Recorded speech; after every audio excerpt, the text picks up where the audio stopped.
morning, everyone. Good morning. At this time, I'd like to call this meeting of the Board of Education to order. I'll ask our board members to identify themselves for the record as I call your name. Todd Ferrante. Present. John Andes. Present. Bill Buchanan. Present. Nate Passwaters. Present. Donald Smack. Present. Myself is here, and Mr. Gordy is excused today. We have a quorum. So as we begin here, let's take a look at last month's or this month's agenda, and can I have a motion to approve today's board meeting agenda? Motion by Donald Smack. Thank you. A second. Nate Passwaters, I'll second. All in favor? Aye. Any opposed? Passed unanimously. All right. At this point in time, we will go from open session into closed session. Motion to enter into closed session under General Provisions Article Section 3305B of the Annotated Code of Maryland for the following reasons: to approve closed session minutes from the previous month. Section 3305B1 to discuss the appointment, employment, assignment, promotion, discipline, demotion, compensation, removal, resignation, or performance evaluation of appointees, employees, or officials over whom it has jurisdiction, or any other personnel matter that affects one or more specific individuals. First, can I have a motion to enter into closed session? Motion, Dr. Rodriguez. Thank you. Second. Second, Bill Buchanan. All in favor? Aye. Any opposed? We are now in closed session.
I did them by myself, but I'm gonna ask her to do them because she's here now.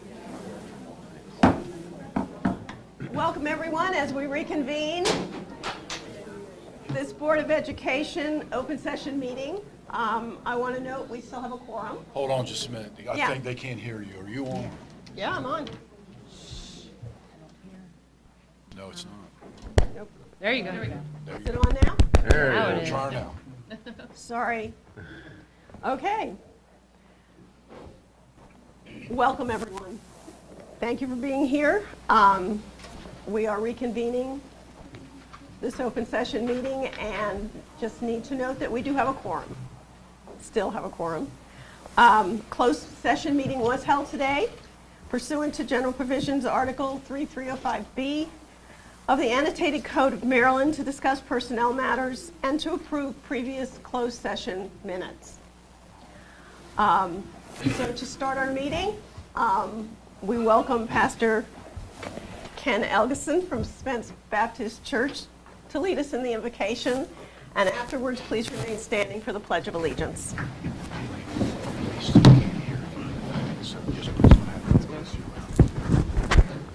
Let's bow for prayer. Lord, we're thankful for this county that still recognizes a need and to come to you in prayer as they start meetings. We thank you for these board members and for those that are involved in the education of our children in this county. And Lord, we come to you for a variety of reasons today. We come rejoicing and celebrating with those who are graduating today. They didn't let obstacles, they didn't let other things get in their way, and they finished their education. And Lord, we're proud of them, and we thank you for that. We come to you today because in this county, it's crunch time, and there's a lot of hard work going on. People are busy trying to get ready for a new year. Some of us are maybe a little depressed that summer's almost over, but then, Lord, I pray that you would give an excitement to those who are working in this field, an excitement for a brand new year, full of possibilities, full of new challenges. And Lord, I just pray that you would give them guidance and direction. Give this board guidance and direction today as they lead this county's educational process. We thank you once again for them, and we pray your blessings on them in Jesus' name. Amen. Amen. I pledge allegiance to the flag of the United States of America and to the republic for which it stands, one nation, under God, indivisible, with liberty and justice for all. Thank you, Pastor. Okay. Are you all still having trouble hearing me? Oh, great. Okay, is that better? I'm just going to hold it. But we're going to go. Okay. We now move on to, can I have a motion to approve the open session board minutes from July 12th, 2022? Donna Smack. Thank you. Second? Thank you. All in favor? Aye. Any opposed? Passes unanimously. Okay, we move on to our superintendent's report. Thank you, Mrs. McComas and members of the board. My report today is centered around our preparations to kick off of the 2022-2023 school year. If you can believe it, the next time this Board of Education meets, school will have been in session for 2 weeks. So it is right around the corner. But let's not jump ahead too quickly. The month of August has been jam-packed with meetings, professional development, and of course, special events geared towards rekindling that Worcester pride as we head into next year's school year. This week, we welcome new educators into our Worcester County Public Schools family as we hold our annual new teacher orientation.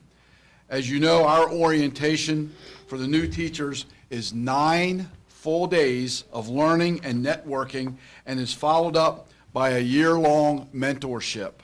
This experience here in Worcester County is unlike any other on the shore, and our level of support for new hires as a whole truly sets Worcester County Public Schools apart. And of course, we are all looking forward to the last week of August when we welcome all teachers and staff back to our buildings and really kick the year off right with our traditional #WeAreWorcester celebration. This year's event is shaping up to be a magical experience for our Worcester family as we return to the Performing Arts Center at the Ocean City Convention Center and welcome keynote speaker and happiness coach Kim Strobel, who will help us recapture the joy and magic in the work that we do here in Worcester County Public Schools. Given how difficult these past years have been on everyone, we recognize that we need to invest in the well-being of our faculty and staff and building this kickoff event around lifting everyone's spirits and what we think their passion should be. I can't wait for everyone to join us next or August the 30th at the Convention Center. After speaking of welcoming folks back, we look forward to meeting and greeting our students and staff on our first day back to school on Tuesday, September the 6th, and that's the Tuesday right after Labor Day. The board, this board before you, and the leadership team and I will once again be continuing our tradition of our first day tours where I, along with many of the board members and the executive staff, will visit all 14 of our schools, yes, we do it in one day, and give well wishes for a great school year. Be sure to follow us on social media as we cross the county, and please share your first day photos with us using the hashtag Welcome Back Worcester. We'd like to see what's going on. So again, we're excited, as Pastor Ken said in his prayer, a lot of anticipation right now, but we are excited what's ahead of us, and I know this Board of Education is excited as well to see what's in store for our 6,800 outstanding students and over 1,100 employees that serve our kids here in Worcester County. Thank you, and back to you, Ms. McComas. Thank you, Mr. Taylor.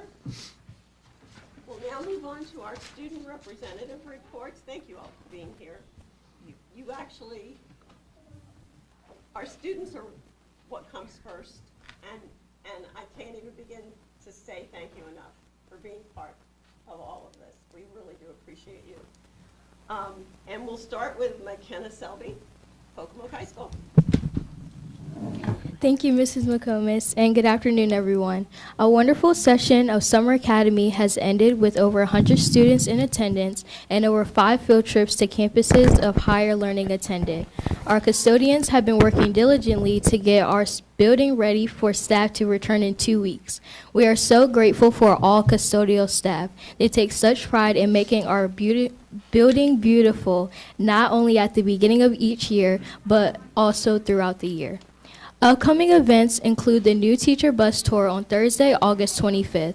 Teachers from the elementary, middle, and high schools, along with Pocomoke High School's drumline, will be delivering bags of school supplies and snacks to several neighborhoods. Pocomoke's Worcester on Wheels will also be joining us on this tour. Area schools are having our Pocomoke Back to School Block Party on Wednesday evening on August 31st at Cypress Park. We will be hosting a variety of community resource partners as well as having food, giveaways, music, and of course teacher and staff meet and greets. On Thursday, September 1st, all freshmen will be attending Freshman Warrior Day from 8 a.m. to 12 p.m. Students will have an opportunity to rotate around several teacher-facilitated sessions, receiving important skills for high school success. Our future educators and Women Who Rise and Made Men will also be helping to facilitate this event. We will be providing breakfast and lunch. Our PHS food pantry continues to operate during the summer. We supply bags to Summer Academy students and families in need, as well as have food drop-offs and pickups at the school for our members of the community. Today, we are giving out boxes of assorted frozen TV meat for those in need. Pocomoke High School, Pocomoke Middle School, and Pocomoke Elementary School students and staff are grateful for the continued support of our Board of Education and executive team. And now on to All Revere.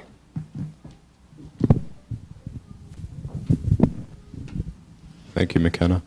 I have 2 reports to give. One is from Stephen Decatur High School. The other one is from Worcester Technical High School. I'm going to start with Stephen Decatur. Neither the heat nor the summer have slowed things down at Stephen Decatur High School. Looking back on July, we had a very successful summer academy that included the enrichment and academic programs, freshman boot camp, Life is What You Bake It, and SAT prep. We also had a 100% success rate for our credit recovery students. The participation was awesome, and the feedback was even better. Our school counselors have been busy finalizing schedules, and we've had all hands on deck for our redesigned media center. Throughout the summer, we've had students in and out of the building for professional development, PBIS, and school improvement planning. Looking forward, we have a record number of over 400 athletes working hard each day preparing for the fall sports season, and we have our talented musicians coming in for preseason band camp. We are excited to welcome our new staff members to our building, SAT test takers on August 27th, and nearly 350 freshmen during our annual Freshman Seahawk Day prior to the official start of school. On a final note, we want to give a special shout out to our custodians who have worked tremendously hard all summer cleaning and preparing our school for September 6th. We can't wait to see our students back in classrooms and walking our hallways. And I'm going to move on to Worcester Tech's notes. We are excited for teachers to return and students to be in our building. Many teachers have started to come in on their own to set up their rooms. We are fortunate to have a great custodial staff that not only got our classrooms and hallways ready, but spent time last week power washing our sidewalks. We would like to once again thank Ms. Tamara Mills, who oversees the summer schools programs. Our Summer Stat Academy was amazing. We had 2 full sessions take place, and we are excited to welcome parents back to our building on Thursday, September 1st, for our annual open house. COVID has kept us from doing this, but we are eager for parents to see where their students learn. And now, on to Jay.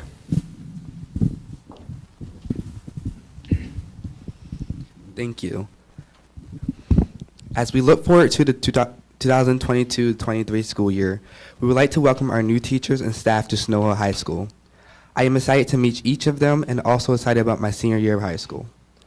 We want to thank our custodians for all the hard work they are doing to get our schools ready to open. I would like to personally thank you, the Board of Education, for supporting each student and staff in Worcester County with new iPads.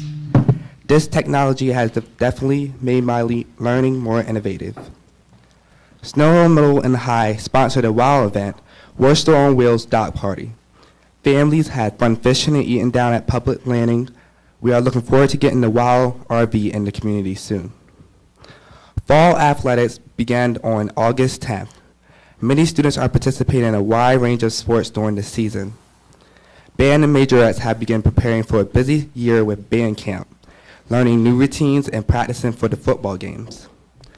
Our school counselors facilitated the senior boot camp for the 12th grade students and their parents yesterday, August 15th. Parents and students were orientated to the senior year with understanding the college application process, scholarship opportunities, and various career options. On August 18th, Life Touch will be here for senior portraits. On August 25th, the Snow Hill area schools will be out in the community for our annual school supply giveaway. Our freshman-focused mentors participated in peer mentor training to prepare to assist our incoming 9th grade students with their transition to high school. Over the course of the year, these mentors will work with assigned 9th grade students on such skills as time management, study skills, organizational skills, and test-taking skills. Fresh Eagles Day will be held on August 31st from 8 a.m. to 12 p.m., sorry. Also on August 31st, Snow Hill area schools will have our annual back-to-school bash from 5 p.m. to 7 p.m. Each school will host parents and community members on their campus. There will be food, fun, and important school information for everyone as we prepare for the school year. We are excited to welcome our incoming freshmen along and all students new to our school. On behalf of Snow Hill High School, I would like to wish all 14 schools an awesome school year. Back to you, Ms. McComas. Thank you. And thank you all. I keep forgetting. I can't multitask very well here. Okay. Sorry. Thank you all. All right. And now we move on to recognizing any audience members joining us today from the following organizations. Do we have anyone present from WCTA? Good afternoon. I'm representing Bethlehem. Thank you. Thank you for being here. WCESPA. Worcester County Retired School Personnel.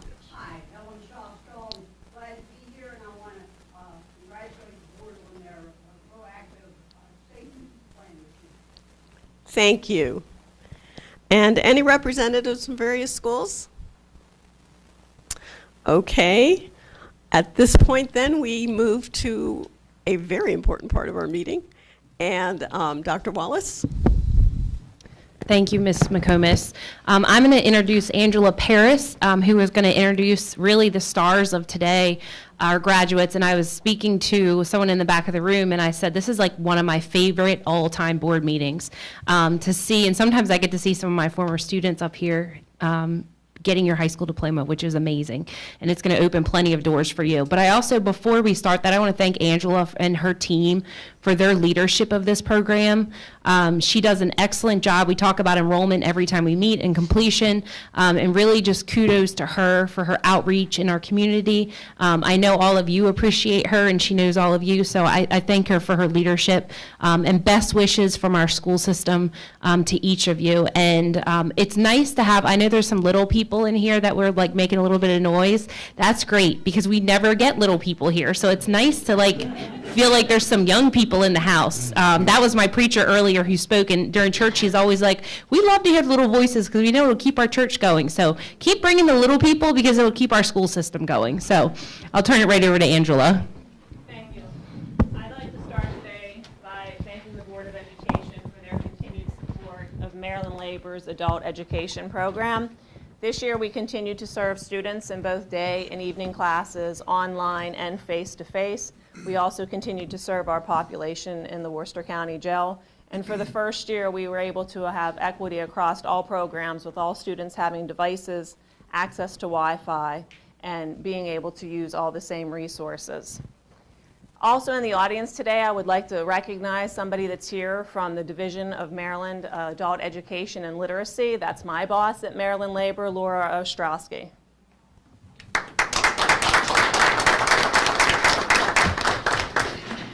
I'd like to now turn our attention to our graduates. I want to remind all of you of your opportunities that you have with scholarships, one coming from the state with the Maryland Promise Scholarship, and also the Berlin Ocean City Optimist Club, where you guys are all entitled to at least $500 per year from them. Our first graduate today is from Whaleyville. She's going to continue her education in computer technology, Ms. Crystal Baker. That's your arm when you go up, okay? Right here.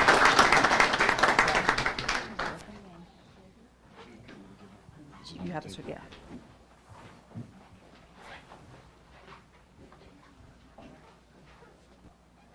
Okay.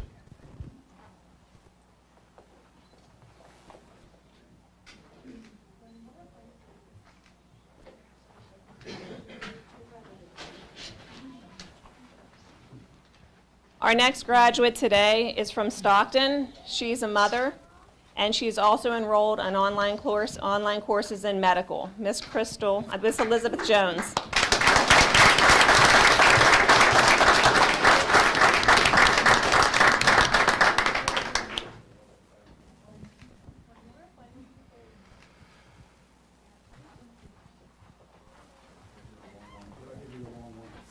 I think that's Monica. She's going away. We're next is William. You're fine. Our next graduate is from Berlin, Mr. William Kearns.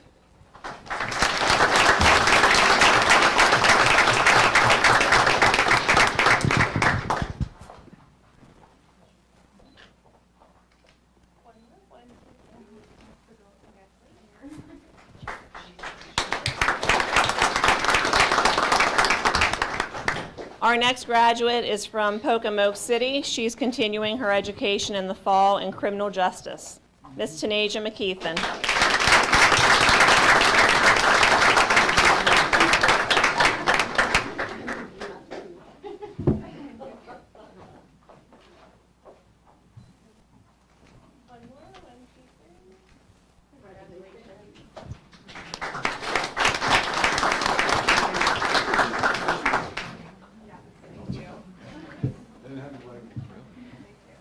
Our Our next graduate is from Berlin. She has already completed her child care development certificate and is also continuing her education in the fall.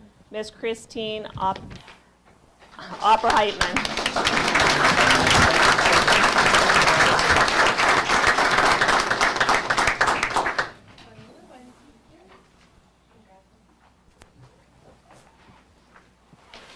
Our next graduate is from Durango, Mexico. He currently now resides in New York. He is living his dream working in costume design on Broadway.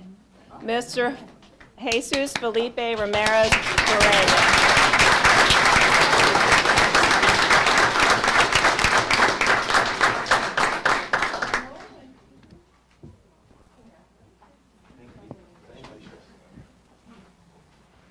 Our next graduate is from Ocean City. He is also attending Warwick Community College in the fall, Mr. Alexander Simmons.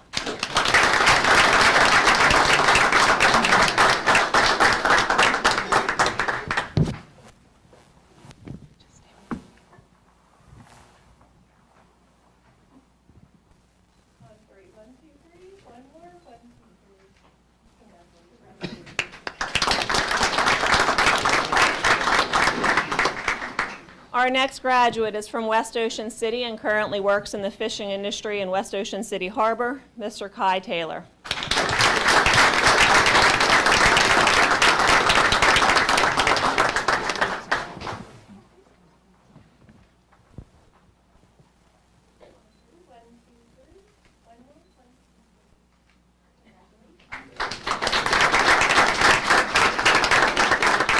And our final graduate today is from Berlin. She's currently working in retail, and she is continuing her education this fall in culinary arts. Miss Monica Galeas Chavez.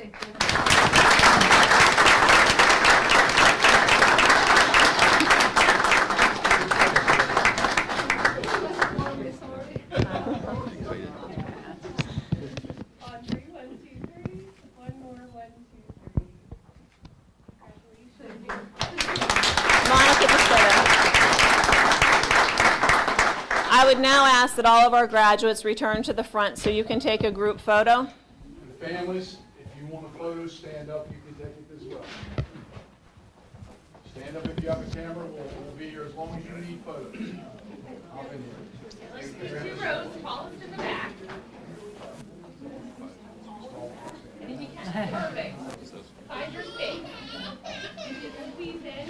Yeah, if you want to come right around, that'd be perfect. Okay. So I'm going to ask everybody to look at me first. So on 3. 1, 2, 3. One more. 1, 2, 3. I love the thumbs up. Yeah, there you go. Now everybody hold tight for family photos.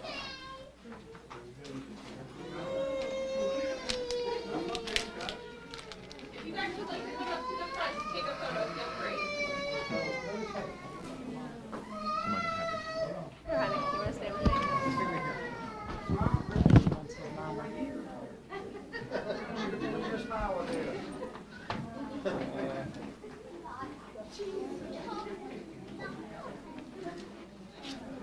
It is.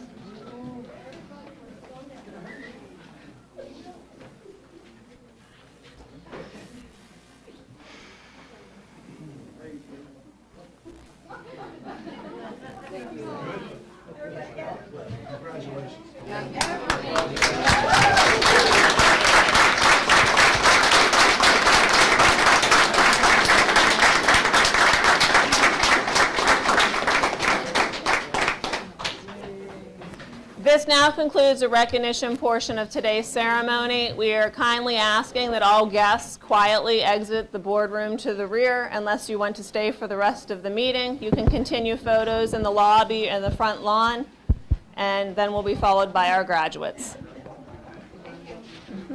Just wait a minute. You okay? Yeah. Sure.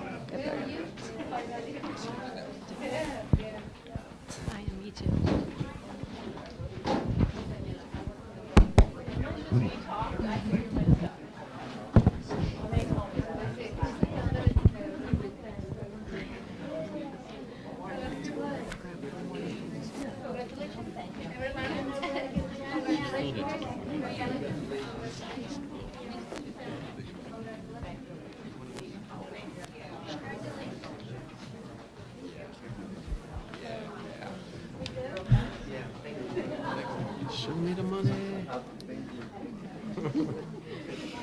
I wasn't worried. I was there. We talk every day. Oh my God. Bye. Thank you.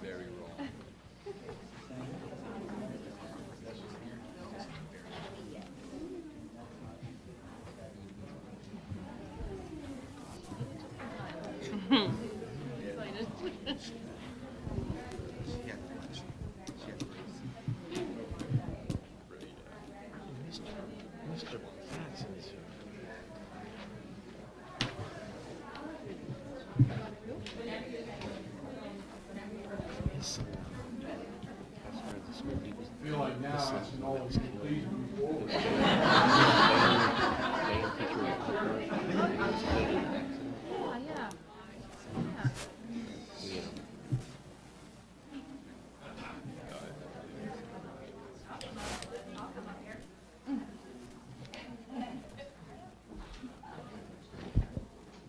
Good afternoon. It is really tough to follow up that celebration, so, but we do have some more exciting news to share with the board. Every year at our school system, we have a campaign for United Way. Every year, our employees go out of their way with their generosity to do above and beyond what they did the year before. I am proud to say that last year, we had a record-breaking year with almost $67,000 raised for our local United Way by our employee giving campaign. So give everybody a round of applause. Today we have Miss Amanda Haley here with us from United Way. Amanda, you want to come up?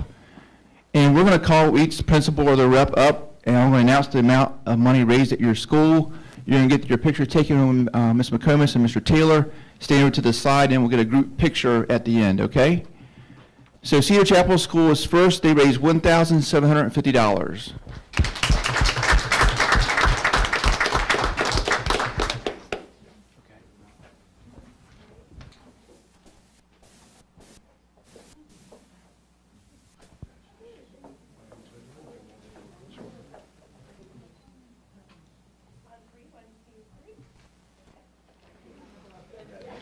And next we have Shell Elementary School with $2,137.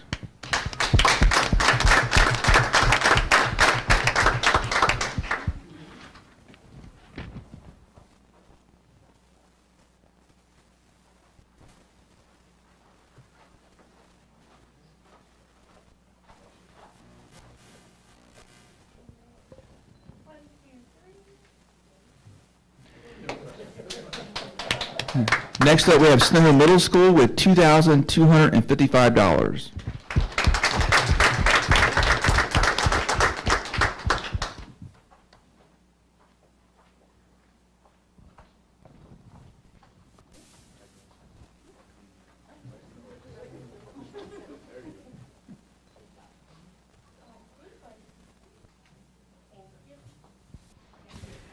Next up is Snow Hill High School with $2,500.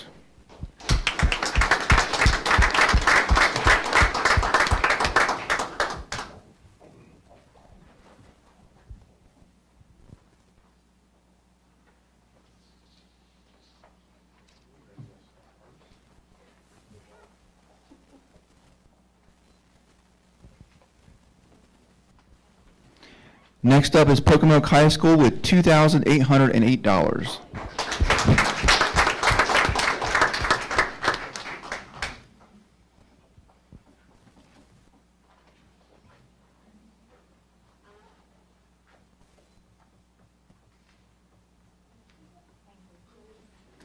Stephen Decatur Middle School with $3,000.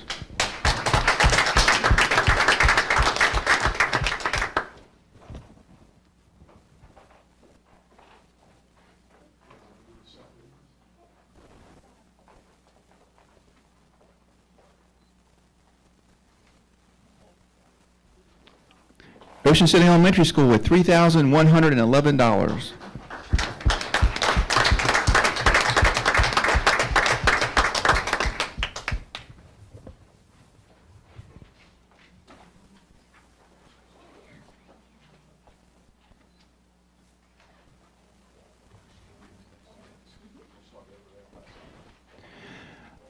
Berlin Intermediate School with $4,002.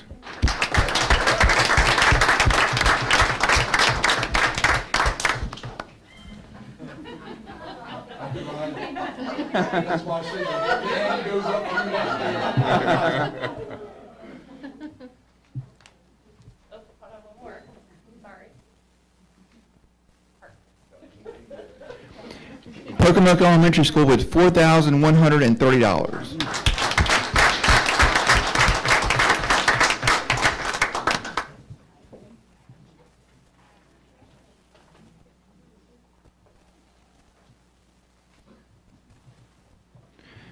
Pocomoke Middle School with $4,145. I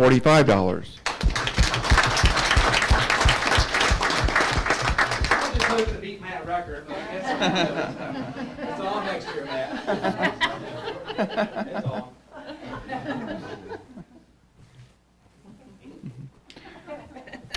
Buckingham Elementary School with $4,544.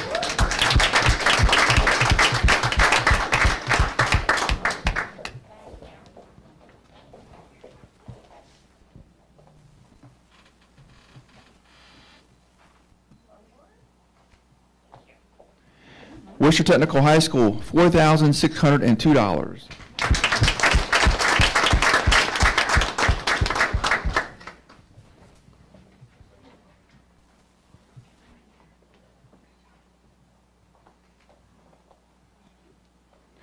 Snow Hill Elementary School, $4,860.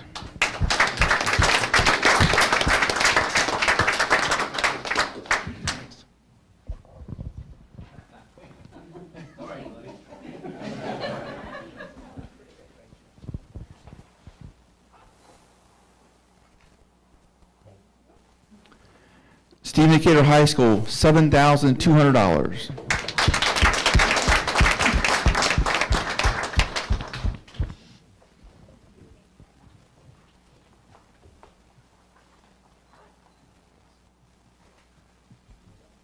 Let me say a couple things before. Well, Central Office real quick.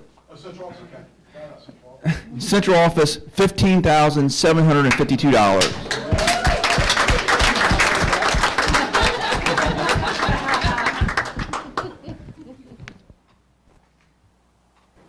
This feeds into what I wanted to say.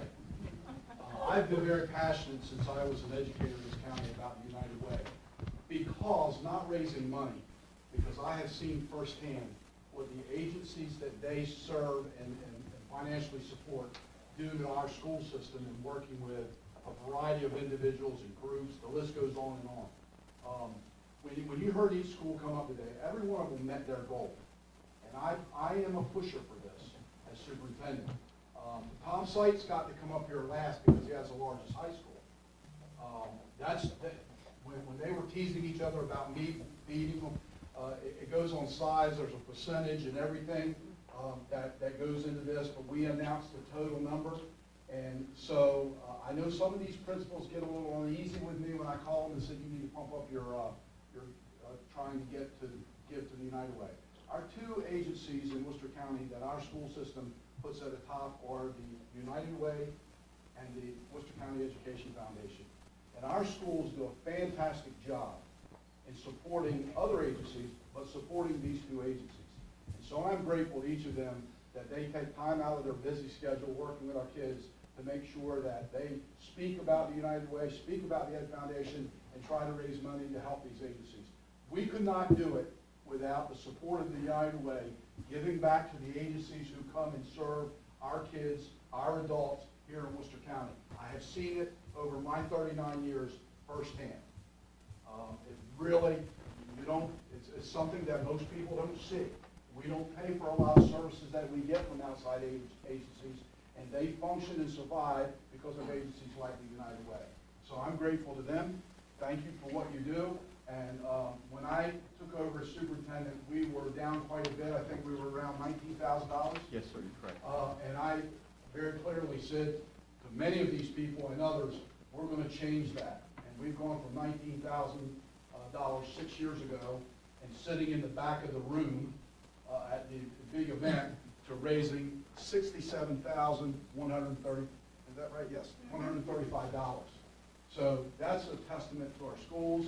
And I know when Dr. Andes was our superintendent, it was a push there as well, and we did extremely well. And so I'm grateful that we're back at the level that I think we should be as a school system, and 14 leaders standing before you lead that in their schools. Special thank you to Chris, Dr. Welsh, and Mr. Record. Those two principals take on some leadership responsibilities for the United Way and work with the other schools, but I'm very grateful that today we were able to give back. Because we ask for so much from our community. This is just one small sign of how our schools give back to our community by supporting the United Way of Eastern Shore. Thank you. I just want to say something as well to each of you and to the Board of Education and to everyone in the audience as well. We really appreciate and see and recognize what you do day in and day out for our youth and our children, and we are most grateful and humble for everything that you do on a daily. In addition to supporting community resources, in addition to supporting all of the United Way resources, and we are super looking forward to the back-to-school badges. We plan to be at Pocomoke and we plan to be at San Hill for the back-to-school badges. So thank you very much from the bottom of all of our hearts on behalf of Ken Gregory and everyone at United Way and our board of directors for everything that you do and for letting us come in. We really appreciate each and every one of you and your colleagues with your team. Do you want to get a group picture? Do you want to get a group picture with a check or no? Okay. So guys, we got to stick around this. Amanda, what number 4 of your, what were we, what was our number? No, of all fundraisers. Were we number 4? Number 4, yeah. Maybe do a picture with 4 too, if everybody goes 4. See how I pick a number? You guys could use that picture for later. We can go 3 levels if we have to. We got to step up in the back. So try to punch in here. We can put a, oh yeah, good job, Josh. You can make a whole nother level back there, guys. Yeah, there you go, yeah. Thank you. Bob, you guys can.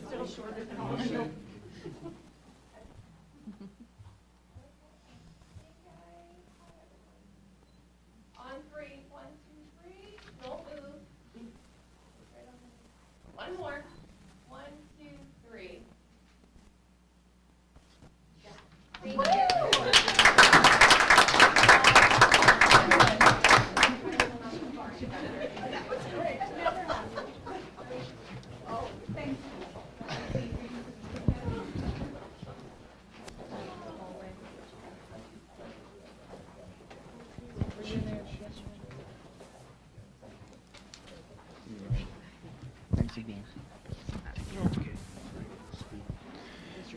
All right, next up we have more good news. Each year our school system has an energy incentive program at our schools. And if they're able to reduce energy uses in their building over a 5-year average, then they're able to earn financial rewards. And I'm proud to say that this year each one of our schools earned those rewards. And they saved over 3.3 million kilowatt hours of energy. So it was a very successful campaign. I'm going to call out each school and the energy incentive they're going to be earning for next year. First up is Worcester Technical High School, $1,088.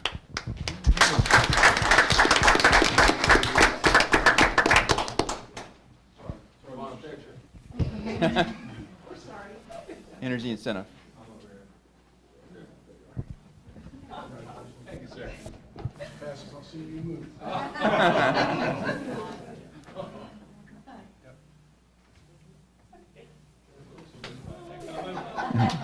Next up is Cedar Chapel Special School with $1,331.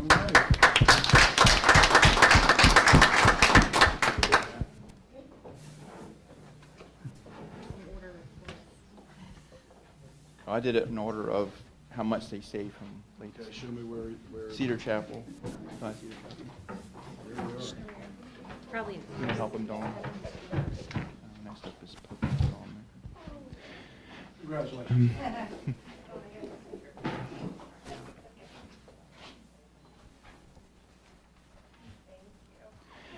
Next up is Pocomoke Elementary School, $2,293.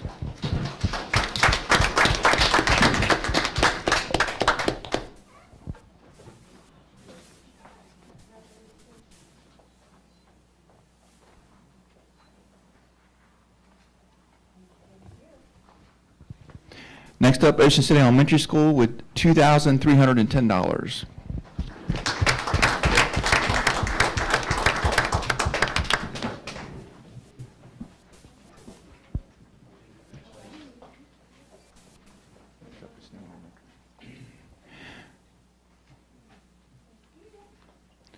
Stonehill Elementary School, $2,748.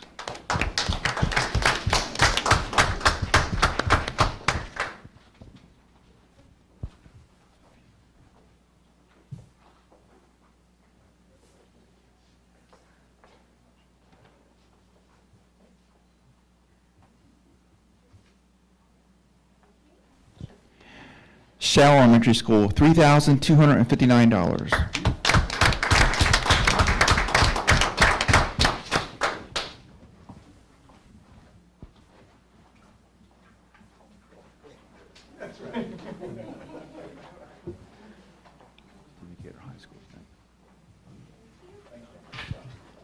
Stephen Decatur High School, $3,845.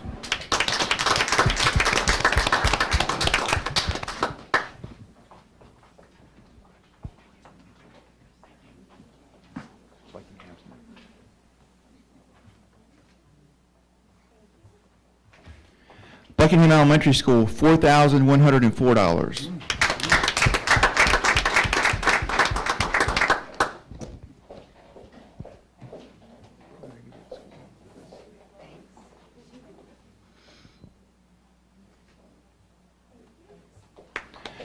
Berlin Intermediate School, $4,435.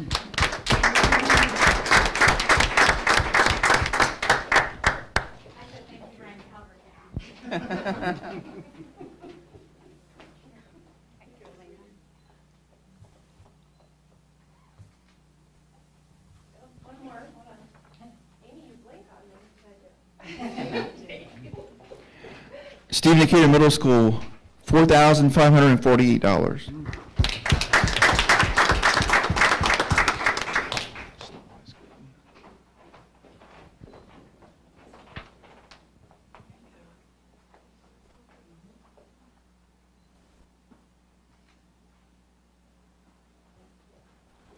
Snow High School, $5,532.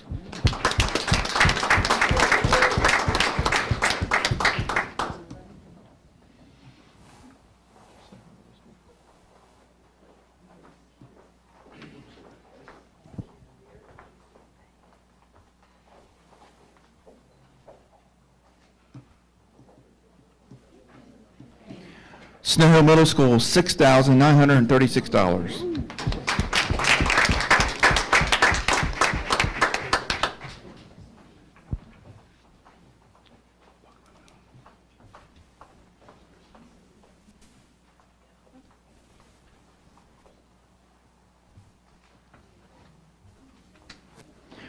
Pocomoke Middle School, $9,883.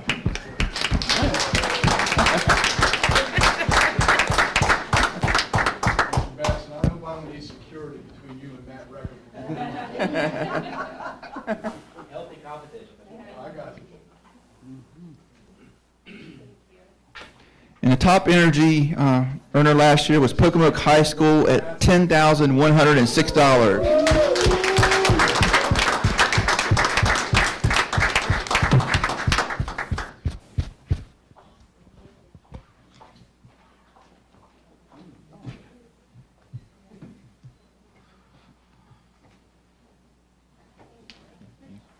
And the best thing about this program is, one, it results in energy savings for our school system, but also some of that energy savings is shared with our schools to go back to them to be shared with the classroom, instructional supplies and materials and the needs of our students. So it's a very successful program. So thank you, principals, for the competition. Do even better next year, right? Right. Back to you, Ms. McComas. Thank you. Race back here. Yes.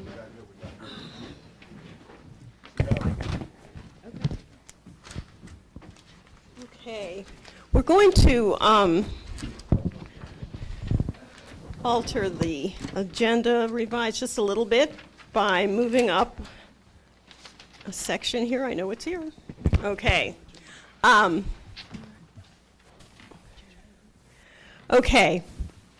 Dr. Wallace, we'd like to go ahead and be able to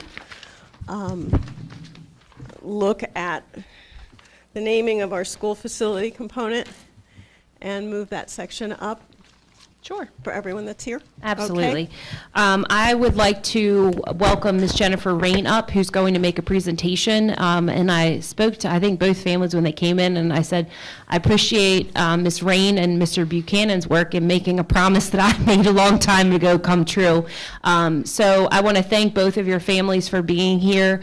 Certainly the legacy that the two gentlemen, your husbands, and son and fathers left is something that will forever be remembered in the Pocomoke community. I think Pocomoke gets a lot of attention for athletics, earning a lot of state titles, but I know Ms. Breen shares the same feeling I shared when I was a principal there of we need outstanding programs for every student. So not only should our athletic programs be excellent, our academic programs should be excellent, and our performing arts programs should be excellent. So I'm so excited to turn it over to Ms. Rain, who has a very special presentation, and thank you all for joining us today. Thank you. Thank you for having me today. Board of Education members, Pocomoke High School is respectfully requesting that we be permitted to dedicate our music hallway in the name of Mr. Robert Batson and Mr. Jack Burton, naming it the Robert W. Batson, Jack W. Burton Performing Arts Hall. Mr. Batson began his career as a music educator in the Worcester County Public School System. He taught in WCPS until April of 1997, when he passed away due to injuries sustained in an automobile accident. During his tenure, he was nominated for Teacher of the Year and impacted many lives for the better within the Pocomoke school community. His passion as the band director of Pocomoke High School was evident in everyday interactions with students and staff. A scholarship in his memory was awarded to Pocomoke seniors for many years.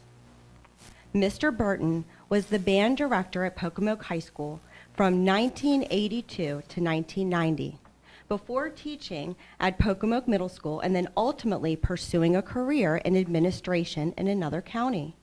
Mr. Burton could not stay away from Pocomoke for long or the band room, as he returned to Pocomoke High School as the band director in 2003. His love of music was an inspiration to students, staff, and community members. His career ended in 2007 as he lost his battle to cancer. After his passing, the Burton family continued to provide for many years a scholarship in his memory to deserving Pocomoke graduates.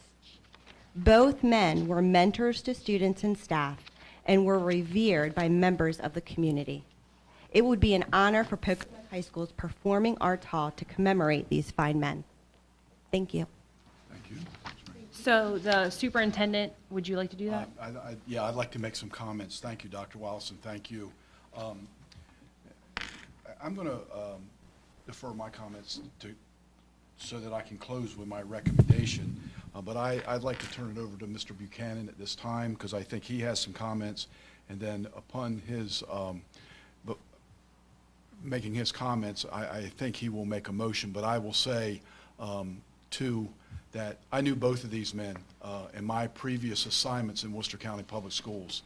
I knew Jack and Bob both, and I was in the north end and they were in the south end of the county, but their legacy and their dedication to young people in this county permeated the entire county, not just Pocomoke. They were true leaders, they were outstanding citizens, and they cared immensely about how kids not only performed, but how they turned out. I remember having conversation years ago with both of them, and I am just honored that Ms. Rain, according to our policy, that this presentation has to be presented to the superintendent. And so I am, my action today is that I recommend to this board the approval of the naming of the school facility component, the hallway, as presented by Ms. Rain. And with that, I'll turn it over to you. Okay. Thank you, Mr. Taylor. Excuse my summer cold and cough voice. But I just had to say a few things in regard to this dedication. Of any profession, teachers have the greatest impact on the student's life. Maybe it's because we spend so much time with them. Not only giving them education with guidance and support. Bob Batson and Jack Burton were shining examples of impacting students' lives. Excuse me. I had the privilege to work side by side with these men, and I was very, very proud to call them both my friends.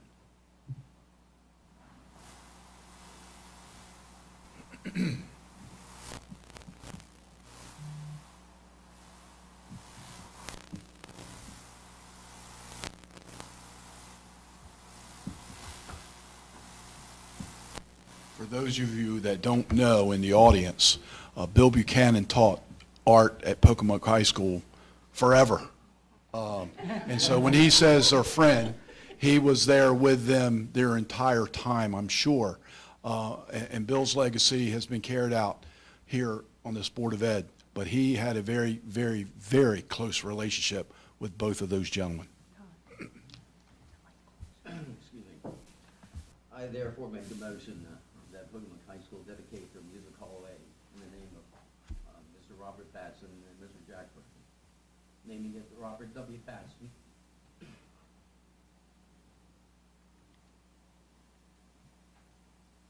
And the Jack W. Burton performed it. Oh, wait. Thank you. I'll second the motion. All right, there's been a motion made and seconded. All in favor? Any opposed? It is gloriously passed. Thank you so much. Thank you.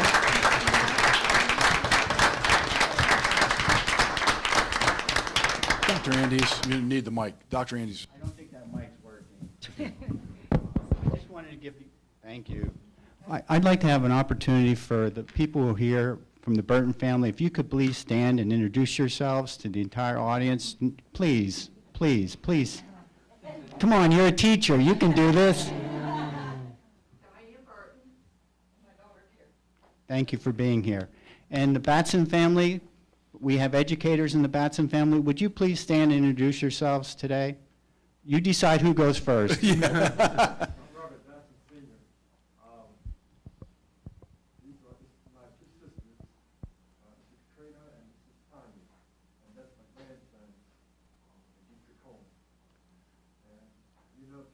Yeah, we know both of them. Yeah, but go ahead, introduce yourselves. I'm Maya Batson. Maya. Right. Thank you all again for being here. Thank you for being here.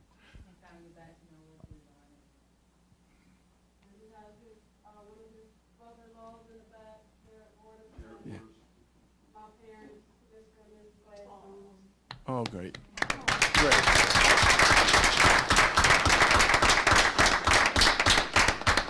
And I would just like to add, my claim to fame is that Mr. Gladstone Wires was my 10th grade geometry teacher. And I'm a math teacher today in good part because of this man, so thank you.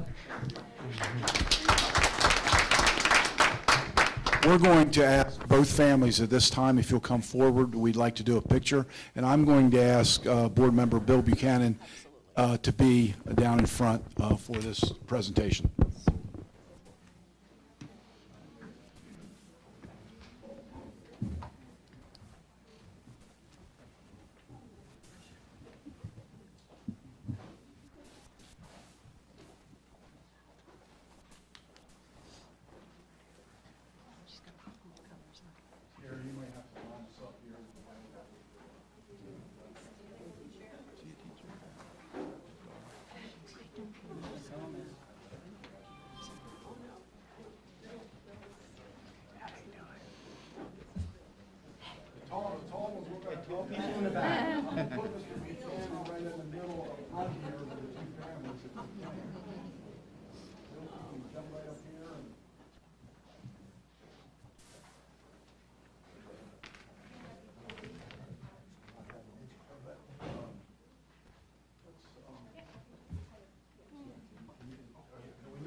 returning to your seats, I'm sure when Ms. Rain has it all done, and then we'll have some kind of little dedication when it's up on the wall.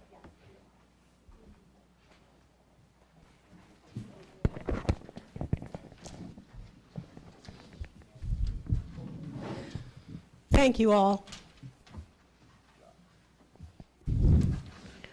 We're going to go ahead and move on and to the individual delegations' comments. All individuals who signed up to address Worcester County Board of Ed may do so for 1 to 2 minutes regarding information, commendations, or concerns which may need future board attention.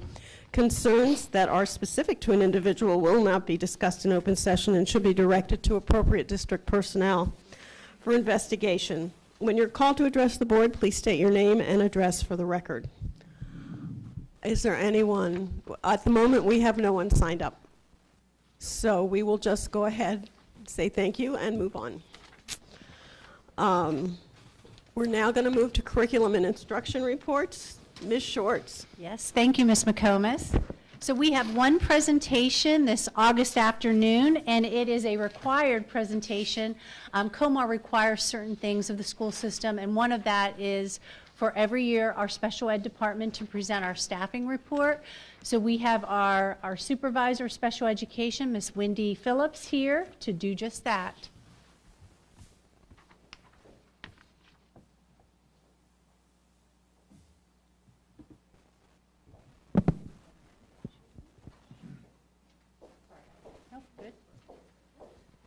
Great. Perfect. So I'm just going to start off by explaining, I made a presentation. Can you take the mic because it needs to be picked up by the camera? Yeah. We can hear you, but the camera may not. Can you hear me now? Or Turn it on. Is it on? Is it on? Hold it up close. Put it close to your mouth like this. Okay. Demonstrate. Dee knows how wonderful She this is. loves I it. just love this so much. Okay, so in Worcester County, we have about 12% of our students that are serviced under an IEP. The state average is about 12%. The national average is about 15%. So we are right along with the state average, a little bit under the federal average. There are 13 categories that are identified under IDEA that we service students under. Just like the state, we are right along with specific learning disability and speech and language are our two highest disability categories. This is also in line with the federal government as well. So this is really important to know because there's something under IDEA called LRE. I'm going to try not to speak in acronyms, and we in special ed do that constantly. That is called least restrictive environment. Students are supposed to be served with their gen ed peers as much as they possibly can. That's a mandate, and that's where inclusion comes from as well. In Worcester County, we have over 80% of our students are serviced within the general education classrooms. So how do we do that? We do that through a continuum of services. Students can be serviced, their LRE can be 80% of the time being spent within the general education classroom, 40 to 79% being spent in the general education classroom, 40% being spent in the general education classroom, or a special school. And we provide that continuum of services to ensure that our students get what they need in the best environment. So how do we do that? Well, we have programs within our school system. We start at birth and we go up to age 21. Our infants and toddlers program, we service about 92 students. Those are babies. As soon as they're born, there are some students that start receiving services here in Worcester County, and then they get an IEP, and some of them stay on all the way until they're 21. But that's early intervention services. We do that in the natural environment. We actually go into the homes. We go into the daycares. Sometimes they actually bring them into the schools as well, but most of the time we're in the homes or in the daycares providing those services. Those are itinerant services, and we have a whole team that does that. We partner with Head Start, child care centers, and also nursery schools. And our motto for that age level is start early, finish strong, because we really want to provide those services as early as possible. So our staffing for infants and toddlers is we have 2 speech pathologists that services these littles. occupational therapist, a physical therapist. We have 2 home educators. We used to have 1 through a grant, the preschool expansion grant. We were able to add a home educator this year. We have a case manager. We call her the family service coordinator, and she works with all of our families in getting outside services. She's actually a social worker by trade. And then we have an assistive technology teacher and a behavioral health coach. And our behavioral health coach works actively within the daycare centers a lot to take care of significant behaviors prior to them entering the school system. So in early childhood services, they get all types of services. They get related services, meaning speech, OT, and PT. They get, we have an inclusive 3-year-old program thanks to your support and the county commissioner's support. That's going to be a full-day program this year. We're really excited. And then we also have inclusive pre-K classrooms, inclusive kindergarten. There's a special school and a behavioral health coach as well. For our children from ages 6 to 21, which would be our Part B world, they receive, of course, special education services. We have related services. That actually goes from birth until 21. And then we have behavioral health, a special program for behavioral health or intense behavioral needs, and that's called RISE. And then we have our, something that we actually take pride in here in Worcester County is we actually have a work experience secondary transition program. We probably have one of the most robust programs in the state of Maryland, and that is providing work experience to our students and getting them community experience within businesses, and our businesses are so helpful with us. And then we have a Tri-County program. We work with the Tri-County area where we, community college and, of course, non-public schools if need be. For staffing, for ages 6 to 21, most of the time there's 1 special educator per grade level in each school, in most. And then we have 1 special educator per content area in the secondary schools. And then, of course, related services is dictated by the child's IEP and the delay and how we can mitigate that disability. Related services, as I said before, is speech, OT, and PT. Some other services that we provide here in the county that you might know about are teaching for the hearing impaired. Oftentimes people think of that as interpreters, but it's not. It's actually a teacher that we have that goes in and helps students that are hearing impaired and helps them access the gen ed curriculum and helps adapt that curriculum so that they can access. The same with our visually impaired teacher, and we have assistive technology teacher. That's a person that goes in, and lots of times our kids need AT to access the curriculum. She goes in and helps with that. We have a behavior intervention teacher. Transition facilitator, we probably have the best one in the state, and that's why our transition program is so wonderful. Orientation and mobility. Students that have low vision or are low vision or blind students, they actually go out in the community and learn how to navigate their community and the environment they're in. That's orientation and mobility. Audiology, behavioral health coach, and school psychologist. This year, thank you to your support and the support of the commissioners, we have a new home educator through a early childhood grant. We have a new early childhood special educator through another early childhood grant. And we have a new school psychologist to accommodate the increasing need here in Worcester County. This process starts in December when we start with the budget talks with principals. We collaborate with our building principals, we see what they need, we bring that, we talk that to the executive team, and that's how the staffing plan is developed. Does anyone have any questions about this riveting presentation? I don't have a question, but I have a comment. Sure. I just want to thank you for your leadership. You have big shoes to follow, following Ray Record, and you've been doing an excellent job so far. Sometimes this can get a little bit, just super vanilla, but you made it very exciting, the presentation today to watch, and you did an excellent job describing our positions. And I can speak to the strength of these programs because I don't know if anyone remembers Frankie, who went to Cedar Chapel. Frankie is gainfully employed at McDonald's in Pocomoke, and we had a really wonderful conversation on Saturday when I was there. So that's because of the work that you all did and the programs that you had, that Frankie is gainfully employed and that he's able to be, working with his peers, being a little entrepreneur. So I was super proud of Frankie, but it's just a testament to how well you all do with our students and the doors that you open for them. So thank you. Thank you, Annette. It's truly a community effort, and if we didn't have the support of the community, the board, and our commissioners, we wouldn't be as successful as we are today. But thank you so much. Does anyone else have any questions? I think. I've seen the work experience transition program being close to the hospital, and it's a great program, and I'm glad that we're able to be involved in it. It's really helped the students, and we end up hiring a student from that program. So It is terrific. Thank you. remarkable. It really is. Thank you so much. Anyone else? Thank you, Wendy. We Thank you. appreciate your time. And back to you, Ms. McComas. This concludes the curriculum and instruction report. Thank you, Ms. Shorts. We're going to move on to our personnel exhibit, Dr. Oh, yes. Yes, I'm sorry. I'm sorry.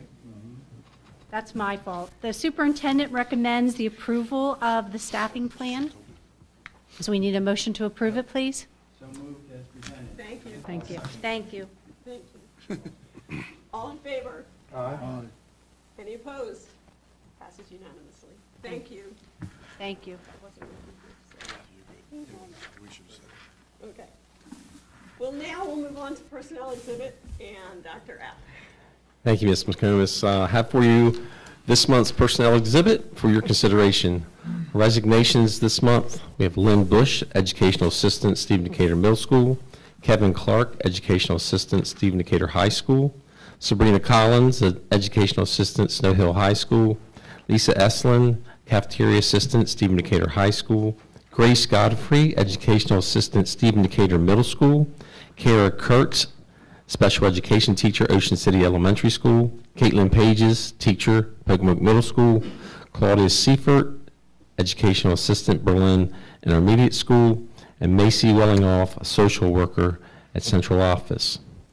Our new hires for your consideration: Lindsay Ashton, Educational Assistant, Ocean City Elementary School, Holly Byron, Teacher, Reading Interventionist, Stephen Decatur Middle School, Emily Dyes, Teacher, Stephen Decatur Middle School, Abigail Drummond, Educational Assistant, Stephen Decatur Middle School, Elena Fillmore, Teacher, Pocomoke Middle School, Christina Gallagher, Systems Technician, Stephen Decatur Middle School, Kathleen Greiser, Educational Assistant, Ocean City Elementary School, Mary Joswick, Teacher, Buckingham Elementary School, Danielle Lee, Educational Assistant, Stephen Decatur High School, John McCloskey, Educational Assistant, Snow Hill Elementary School, Michelle O'Farrell, Cafeteria Manager, Buckingham Elementary School, Sarah Olson, School Nurse Float, Central Office, Anna Pace, Literacy Coach, Central Office, Michael Redding, Custodian 2, Buckingham Elementary School, Gregory Tyndall,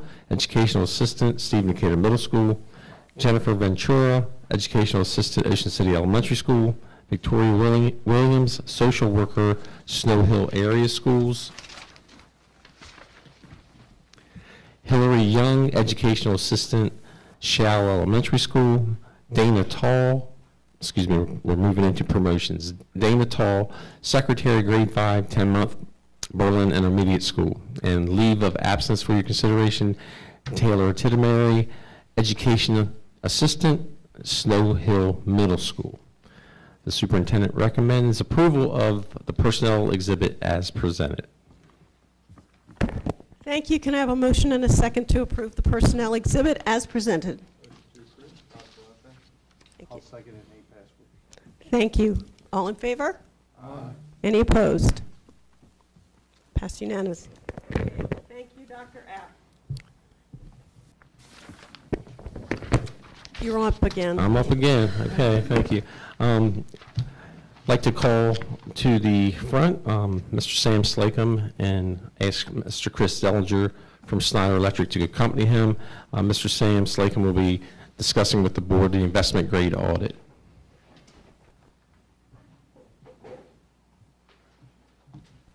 Sam, if you guys talk, if you can talk in that mic so the camera can pick up the noise. Okay, sir? It might not be on either. I think I saw when you turned it off. Breathe heavy into it, see if it works. Should be on now. I'll avoid the heavy breathing.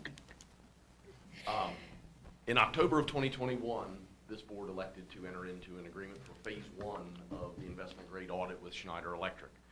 During phase 1, Schneider Electric went through all of our buildings, identifying opportunities for energy savings, operational improvements, facility improvements, basically all facets of our building envelope and buildings in general. The idea with that was to be able to develop scopes of work to help us expend ESSER II and ESSER III dollars, as well as identify projects that we could self-perform, either through the maintenance department or through local funding, as well as other opportunities, outside of the normal funding mechanisms that we've currently used here in Worcester County to move the school system forward, not only with energy improvements, but improved classrooms for all of our Worcester County students. Entering into phase 2, there is a cost involved with it if we decide at the end of that we do not want to move forward with any of the projects with Schneider Electric. That fee is $76,293.30, which again would only be due in the event that we do not move forward with any projects. Again, ESSER II and ESSER III dollars have been allocated, potentially for any of these, and all of those projects would come back to this board for approval prior to entering into any agreement. Given the volatility of the energy market, it's very hard to predict energy costs, but we do have a very good handle on energy consumption, just like what we do with the rankings that the energy savings incentives that Mr. Tolbert did previously. So while we can't predict cost, we can, with modeling, we can do a very good job of predicting usage.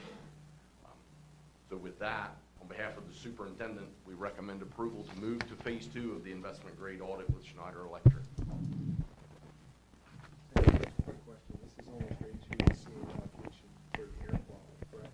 Well, ESSER II and ESSER III dollars are specifically for that. However, there are opportunities either through Schneider or self-performing that we can look at lighting. We can look at all manner of opportunities within the school system to improve our learning environment. And the funding is all ESSER money? Well, currently there's ESSER II and ESSER III dollars available to potentially be used for these projects. Anything additional, we would have to either find funding locally or look at alternative mechanisms in order to be able to fund those improvements. Okay, so for the project we're talking about today, it's ESSER money, right? That's correct. Okay. Sam, could you help me understand what's going to happen in phase 2? So in phase 2, we are going to move from the gathering of data to actually starting to formulate and design some of these projects to figure out, how we can expend these dollars. Looking at engineering for building HVAC controls, looking at rooftop unit replacements, boiler replacements, anything that affects indoor air quality. Phase 2, we will start to move from the data gathering phase to the actual conceptual design phase. That's where the potential fees start to come in should we elect not to move forward with any of these projects. So phase 2 is actually identifying those specific projects to be done. That's correct. And at what point in time will the board, will you bring those projects to the board for actual approval of those specific projects to say, move forward with an HVAC unit at this school? Or We could potentially be as early as next month with some of the initial offerings. And final comment is, please keep in mind, if we move forward and we start doing these projects, that kids and teachers and staff are in school. And as you know, because of your experience and everyone's experience on the board, sometimes it's difficult to replace a rooftop unit at the same time students are in the building and staff's in the building. It is very hard. Any work that would be done during the school year would be done second shift or at night. We would highlight breaks in the school calendar, or it would have to be looked at construction next summer when there are no kids in the building. So the whole focus of this next phase is look at indoor air quality. Yes, sir. Thank you. Yeah, if I can just clarify one thing before the board moves forward. One, it is just ESSER 2 and 3 money for indoor air quality projects that we're seeing today. And then if we move forward those, the $76,000 fee will be satisfied. And if we decide not to move forward with the other performance type-based projects, that $76,000 will not be assessed. Doing the 6.7 ESSER funding meets that requirement of having this fee waived, correct? Chris? It does. Okay. Clarification too. Moving into phase 2 allows for the identification of multiple scope items designed to better the educational environment. There are certain components within the ESSER that lead to savings that can be incorporated in a larger project. But we know that there's time constraints around the ESSER dollars, and it's our intent to work to ensure that those funds are properly liquidated by the mandates set forth by the federal government. And I also just want to share that we've had some questions, if you remember, from our community about the ESSER funding and indoor air quality, and we told them that it's a process that we're moving through. So hopefully this will also serve our community in educating them around this is the process and why it takes quite a bit of time to get a project like this moving. And Mr. Slacum is even saying it could even be next month that we might actually be bringing a project forward to even begin. So as school districts have used money for indoor air quality, it takes a significant time to be well planned for those. So I know this is an item for you all to approve, but it's also an opportunity for educating our community around this funding. Thank you. Any other questions or comments? All right, can I have a motion to approve moving to phase 2 of the Schneider Electric Investment Grade Audit Contract as presented? Move to approve as presented. Second, Donald Smack. Thank you. All in favor? Any opposed? Motion unanimously passed. Thank you, guys. Mr. McCombs, I'd like to ask Mr. Slacum to stay put as we go through the next item, proposals for the repair of the building automation systems at Snow Hill High School. In May of this year, Snow Hill High School sustained a lightning strike, which caused damage to the building automation system controls. We called a building automation contractor, had them come out and assess what was going on, what happened, figure out what we could do to repair. Once we figured out what damage had happened, we submitted that to MABE, our insurance company, for a claim and received approval to move forward with the repair. On August 1st, we posted a request for proposals on our bid board and received one response on August 15th from Modern Controls to repair the damage to the building automation system at Snow Hill High School. At this time, on behalf of the superintendent, we recommend approval of the proposal to repair the building automation system at Snow Hill High School to Modern Controls for $89,980. Sandra, just one question. Yes, sir. We only got one bid. Does that seem in line with what you would think would be a reasonable cost to do this job? It does. Okay. Part of the challenge with the system that we have at Snow Hill High School is it is proprietary, so not everybody can work on it. There are only 3 local vendors that even have the ability to be able to do that. We reached out to all of them, and only one was responsive. Sam, could you share moving forward? I know you don't see, I know that, Mr. Price handles some of this, but moving forward with the building automation systems that we will be shifting away from that proprietary, could you? Yes. Oh, I'm sorry. Any future improvements, we would hope to go to an open protocol backnet system that multiple vendors can work on, and it creates a little bit of competition on bid day when we're building new schools, as well as gives us opportunities to use different vendors to make sure that we're getting the best value for our money. Okay. Thank you. That's a heck of a lightning strike. Can I have a motion to approve the proposal in the amount of $89,980 to Modern Controls Incorporated to repair the BSA system at Snow Hill High School as presented? Thank you. I'll second it. Any past orders? Thank you.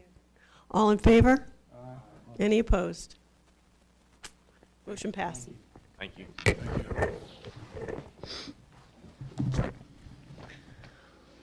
We are now moving into the new policy section. I'm going to turn this over to Dr. Wallace.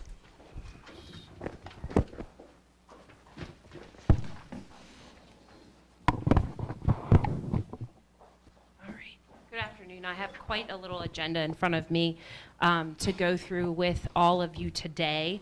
And just as a reminder, remember we created our policy on policies, and then the month of August is the month where we review those policies. And this was our first round. So we had all the reformatting done over the past like 2 years. And now we've had all of our coordinators look over, and we have split some of them into the month of September because we looked over the entire policy manual. So we brought some of them forward to you today. And since it's kind of an odd year, because we're going through everything, we didn't want to put all of them in this month. So after this year, we will go to odds and even policies or books that we're going to look at. So we'll only be bringing you half. So there is quite a few changes today, as well as a new policy. And then next month, I will bring to you the remaining policies that we need to make adjustments on. Just for transparency, we did put this first policy first because in the past, sometimes we've been accused of being non-transparent. So we chose to move this policy up. The superintendent did in the beginning to talk about this because there may be some significant questions about this one. So there's a new policy in front of you, policy 4D12, administration of medical cannabis in schools. And I would share with you, this is specifically medical cannabis, and the superintendent will adopt a procedure that is the same procedure around any other medication that a student might be prescribed, so that will be moving forward. Just for your background, in 2020, the General Assembly passed legislation requiring schools allow the administration of medical cannabis during school hours and school-sponsored activities while on a school bus. The purpose of this legislation and related policy is to assist designated school personnel to manage and coordinate the care of students who are receiving medical cannabis treatment for varying qualifying medical conditions so that students can remain safe at school and are supported to optimally learn, and we can have an equal opportunity to participate in all aspects of school programming, including school-sponsored activities. So before I move forward, I just want to give the board an opportunity to ask any questions that you might have, as it is a little different. Dr. Welsh, just for clarification, all prescription drugs are basically have to be checked in with the school nurse at the school and would be administered at that location. Mm-hmm. Yes, we have a procedure in place for any any prescribed medication right now where there's a form that the doctor must also sign, the parent has to fill out regarding the medication, the doctor has to sign it, that's turned into the school nurse, and then we ask the parents to bring in that prescription, whatever it may be, to the school nurse where it will then be secured, and when the dosage as on the yellow sheet that the doctor provides is required, the nurse will remove that medication from the locked cabinet, provide it to the student, and put the medication back in the cabinet where it will be locked and secured. So this will be the same procedure for that. Have we had any other parents or students request to do this in our schools? To be very honest with you, this is this policy will be in place, and we have not seen, to my knowledge, any requests like this before. But I do think holistic treatment is something that is different. For example, we have some students who may take this to prevent having seizures.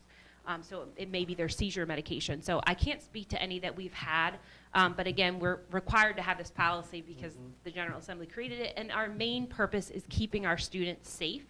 And so, we're asking you to approve this policy because we want to focus on student safety and security around any kind of controlled substance or medication. So let me just get this straight. The nurses will be the ones that administer the cannabis. That is correct.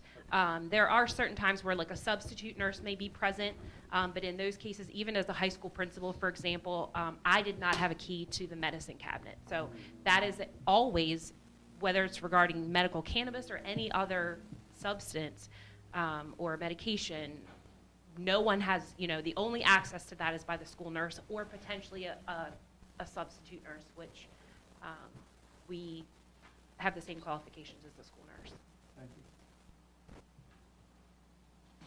Thank you. Any other questions? All right. Well, the superintendent would then recommend your approval of the new policy 1D12, administration of medical cannabis in schools, as presented. Thank you, Dr. Wallace. Can I have a motion to approve new policy? Oh, go ahead. Donald Smack, make the motion. Second? Second, Dr. Walter. Thank you. All in favor? Aye. Any opposed? Motion passed. All right. I'll move on to the next set of policies, which are all revised policies. And we'll go through each one because it does, we are going to require that we have approval of each one. So I think these will be a little bit quicker. The first revised policy is around Title IX. And there needs to be, due to changes in responsibilities and titles that Mr. Taylor or even previously Dr. Wilson may have done, we need to reflect the title changes of our Title IX coordinator in that policy. So the new title will be published as Chief Operations and Human Relations Officer because it's a policy that requires someone be responsible. So we need to just adjust that policy for that name. So the superintendent recommends the approval of the revised policy 1E04. Can I have a motion to approve revised policy 1E04? John Andy, so moved. Second and Nate Password. Thank you. All in favor? Aye. Any opposed?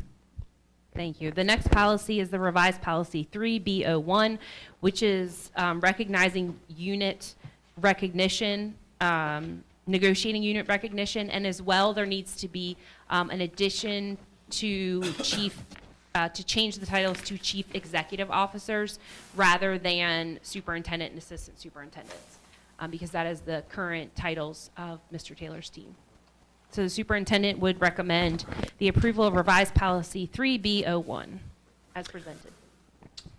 Can I have? Moved, Nate Password. Thank you. Second. All in favor?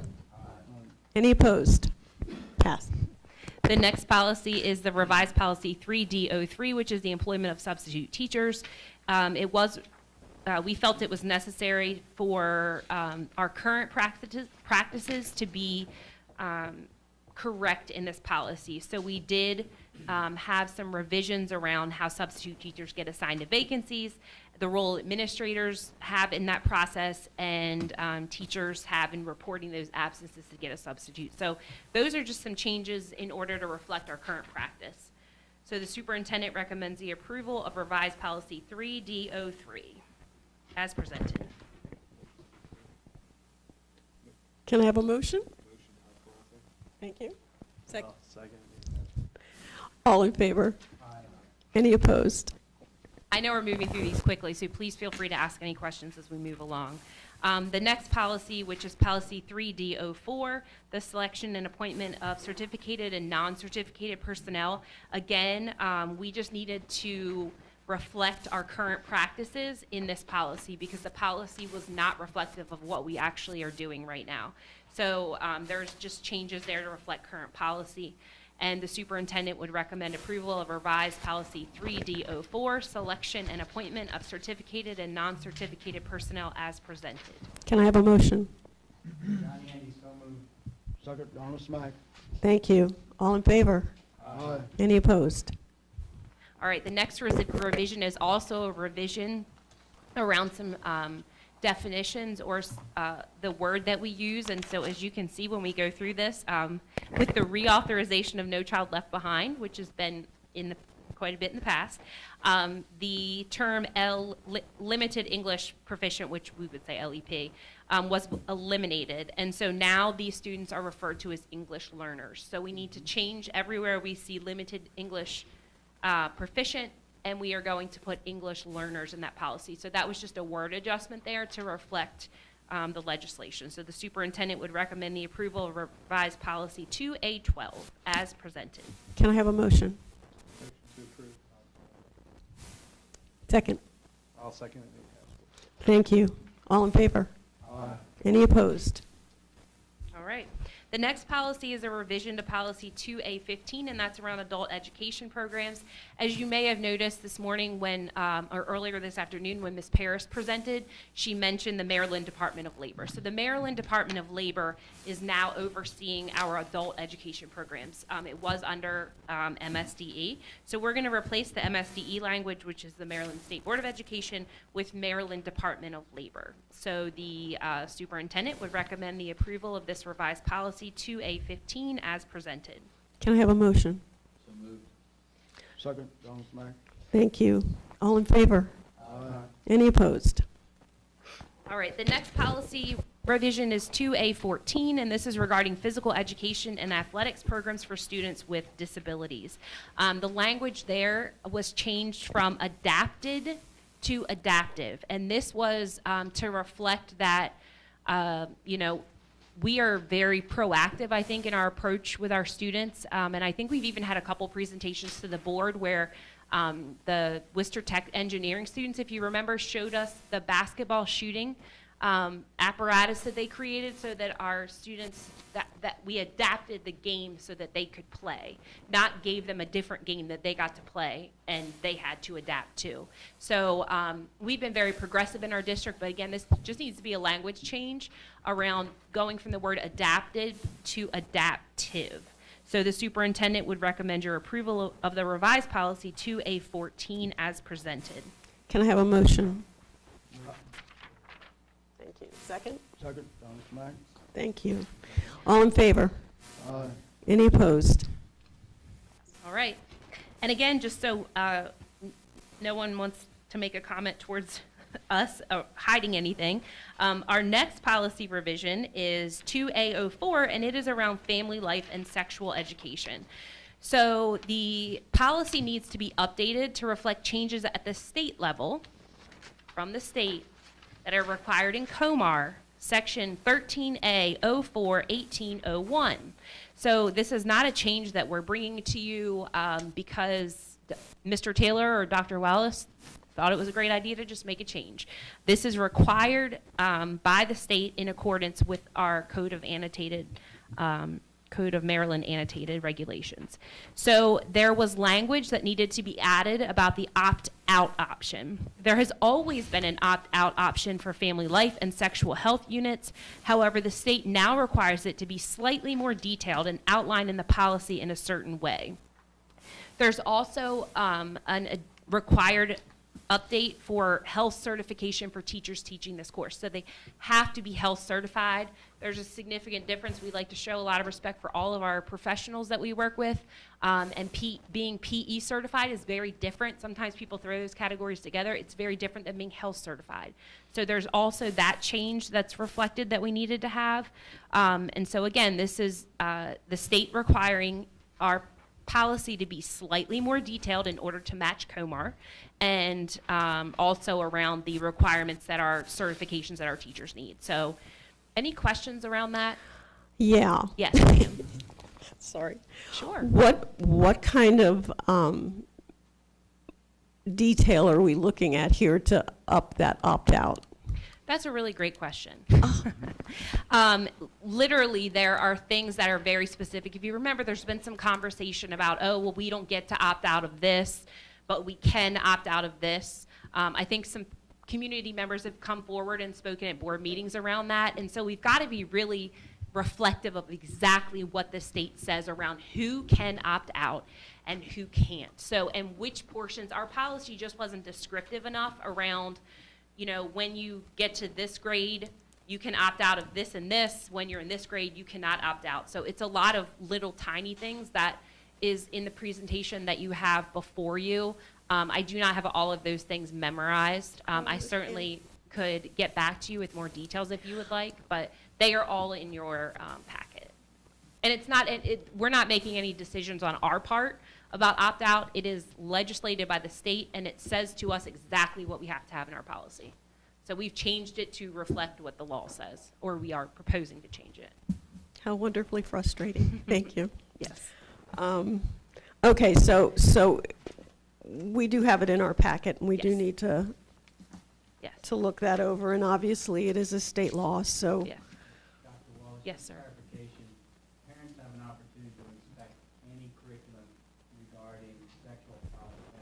Correct. Parents can Request. view it at any point in time the parent makes Yes. that request. Absolutely. If the parent makes that request, can they also opt out? No, they can only opt out in the situations that the state specifically describes that they can opt out of. And this is not new. We just haven't adopted our policy to reflect this yet. So this was, yeah. Wow. Okay. So the superintendent, if there's any further discussion, I'm just going to bring his recommendation forward, would recommend the approval of the revised policy 2A04 to reflect the changes at the state level in accordance with COMAR 13A04-1801 as presented. Okay, can I have a motion? Donna Smack. Second? Second, John Andy.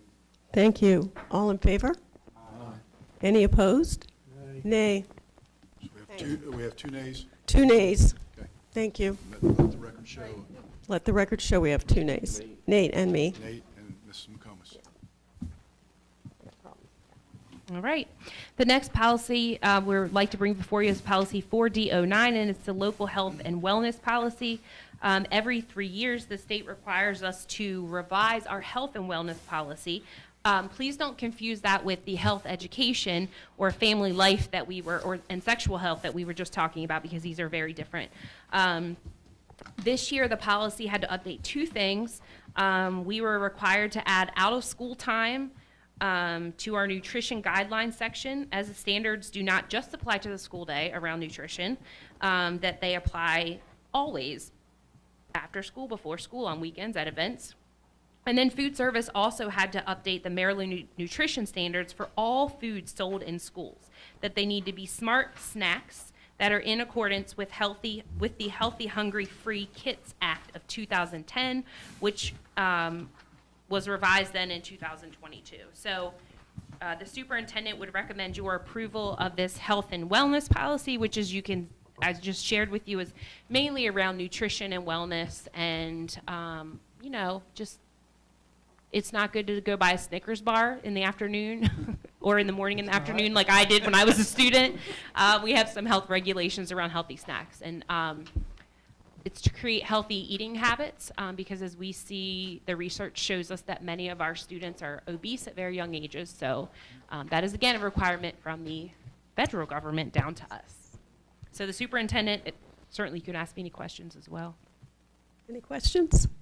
So the superintendent would recommend your approval of policy 4D09, local health and wellness policy as presented. Can I have a motion? Motion to approve. Second and eight pass orders. Thank you. We only have 2 left, even though All it's in felt like a favor? marathon. Any opposed? I'm sorry. So we only have 2 left. The revised policy 2D02, which is around school band activities. And again, this policy needed to be updated in order to change the policy to be more reflective of what we currently do, and specifically reflective around how we are rebuilding our bands after COVID, because we have seen specifically our band and choir took a really good hit during the pandemic. And as we transition out of that pandemic, there are still families that are very concerned about when students are near each other and projecting spit in an event, and they want to be careful around health and sanitation. So this language is going to reflect also how we are attempting to build those programs back, because the arts are as important as anything that we teach. So the superintendent would recommend your approval of revised policy 2D02, school band activities, as presented. Can I have a motion? So moved, Nate pass orders. Second. Second, Donna Smythe. Thank you. All in favor? Aye. Any opposed? My last one, and you get rid of me for the rest of the day. Elena looked happy about that. Is our revised policy 4F06, which is the confidentiality, I'm not even sure what's happening just then, of our students who receive free and reduced meals. And that policy is really reflective of changes that are required in order to keep the privacy of those students. As you know, we live in a world of technology and information that's just shared out, and sometimes I'm not even paying attention when I subscribe to something and I look and it's like they're going to share my information with someone. So we've really tightened up our privacy around our farm students, because that's sensitive information that only a specific group of individuals who need to know should know. So there's that policy before you, and the superintendent would recommend your approval of revised policy 4F06, which is the confidentiality of students eligible for free and reduced meals school benefits as presented. Can I have a motion? Motion to approve. Thank you. Second it, Nate Password. Thank you. All in favor? Aye. Any opposed? Thank you Motion very much passed. for your attention. You're finished with me. Dr. Wallace, you have the next one on there too. You can do it right from there if you want to. Sure. I would be glad to. I forgot you're not rid of me. I'm back. So I would like to welcome Dr. Brian Cook, who's our grants manager, and he is going to make a request for a non-competitive procurement waiver based on some funding that we need, the grant that we won that we need to spend very quickly, and he's going to share the scope of that project with you and ask for approval of the waiver.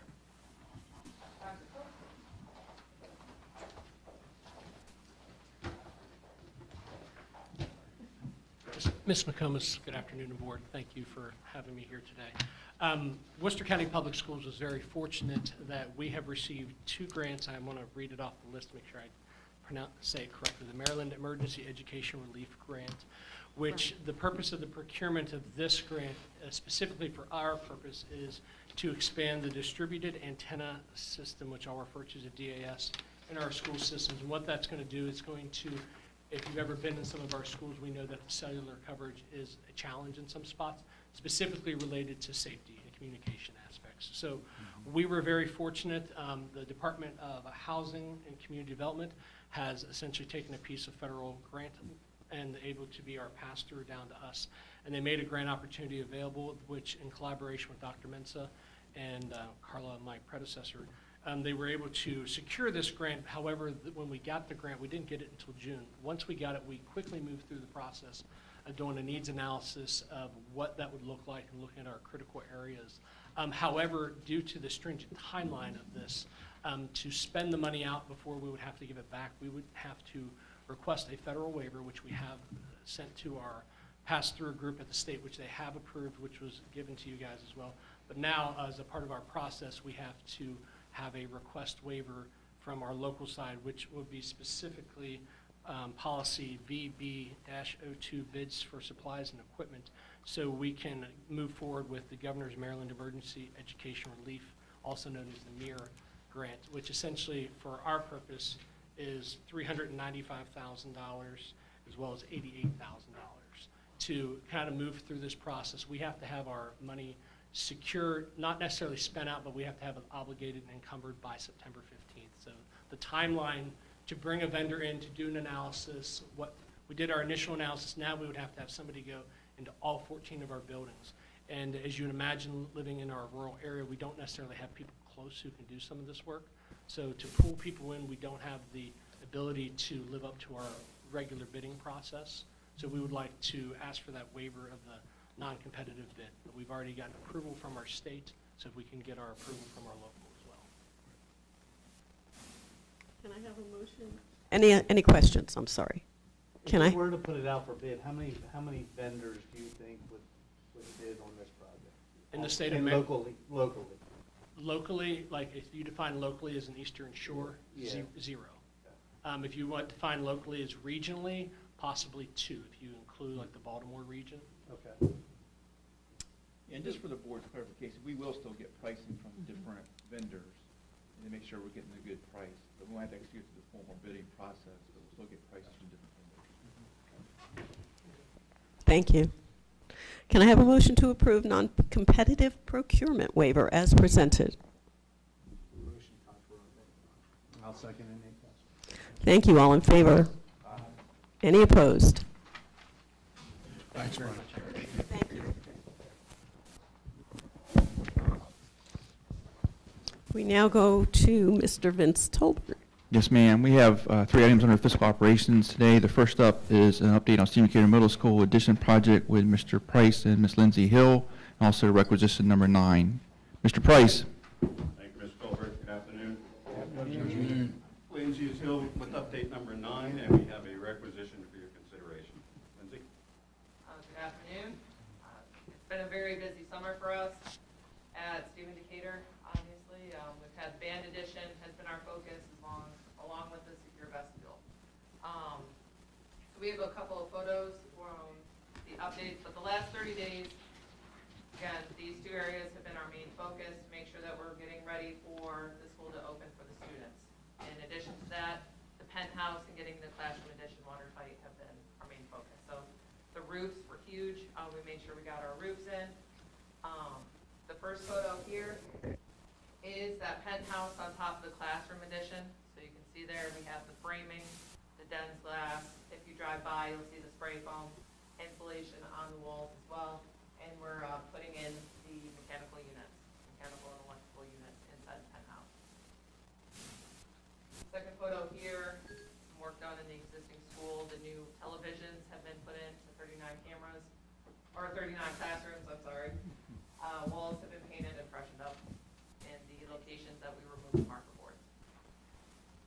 This is the applicable partition between the gym and the cafeteria, so it has been removed, and we're making provisions to get that closed up before students return back to school. This is the roof on the main classroom addition. We did have a couple of weather impacts, but now we are completely watertight in all 3 areas of the school. So that was a big milestone that we were happy to hit this summer. This is the band addition. We started the exterior brick in this photo. If you drive by today, it's about 99% complete and ready for washdown.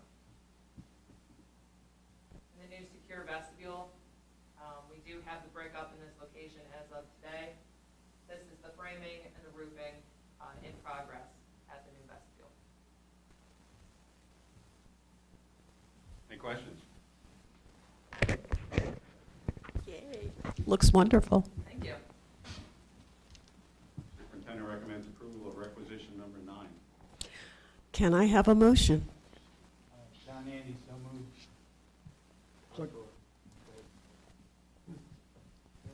Second, Donald Slack. All in favor? Aye. Any opposed? Thank you both. Thank you. Thank you, Mr. Price. Thank you, Lindsay. The next item, Ms. McComas, is our budgetary transfers. As you know, we're in the process in the Finance Department of closing down FY22, going through the annual audit process, and part of that year-end process is budgetary transfers. There's 2 types of budgetary transfers. There's inter-category budgetary transfers, which go between categories, and there's intra-category transfers, which are within categories. This year we have both types. I'll just take a few minutes to walk the board through the budgetary transfers that you have in front of you. The first ones you'll see are the inter-category budgetary transfers. Last year we had 6 categories of our unrestricted budget that had expenditures higher than original allocations, so it requires transfers from other categories. We are requesting a transfer from instructional salaries, $526,342, and from fixed charges, $761,472, for total transfers of $1,287,814, and they will be going to the categories on the second page. Instructional support will be transferring in $257,688. They had higher than budgeted expenditures related to software, Naviance, Power School, Performance Matters continue to grow, and also with the commencement expenses that we incur. You know, started 2 years ago, we do our graduation ceremonies outdoors, and it is quite a bit more expensive than it was when we did it indoors. So that did result in some additional expenses in that category.